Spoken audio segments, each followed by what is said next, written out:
Okay, అందరికీ నమస్కారం. ఈ సమావేశం యొక్క ప్రధాన ఉద్దేశం ఏంటంటే కేంద్ర ప్రభుత్వం విత్తన చట్ట ముసాయిదాను గత నెల వెబ్సైట్లో పెట్టి ప్రజాభిప్రాయ సేకరణ కోసం పెట్టిన సంగతి చాలా మందికి తెలిసి ఉంటుంది. సుమారు 60 సంవత్సరాల తర్వాత మనకు మరొక కాంప్రహెన్సివ్ సమగ్ర విత్తన చట్టం ప్రభుత్వం తీసుకురావాలని యోచిస్తుంది.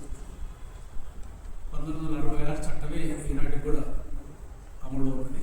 కొంచెం మార్పులతో 1983లో సీడ్ కంట్రోల్ ఆర్డర్ తెచ్చారు, కానీ బేసికల్గా అంతా 1946 చట్టమే. ఆనాటి పరిస్థితులు వేరు, ఆనాటి పరిస్థితులకు ఆనాడు అవసరాలకు ఆ విత్తన చట్టం 1966 మంచిగా దేశానికి రైతాంగానికి సేవలు అందించింది. అందులో ఏమాత్రం ప్రమాదం లేదు. కానీ 60 సంవత్సరాలు ఎన్నో మార్పులు వచ్చాయి వ్యవసాయ రంగంలో, ముఖ్యంగా విత్తన రంగంలో. కొన్ని వందల ప్రైవేటు సంస్థలు, మల్టీనేషనల్ కంపెనీలు, అదేవిధంగా కొత్త రకాలు ఈరోజు సుమారుగా ఒక్క వరి రకాలే సుమారు 1800 నూతన వరి రకాలు భారతదేశంలో రిలీజ్ అయ్యాయి.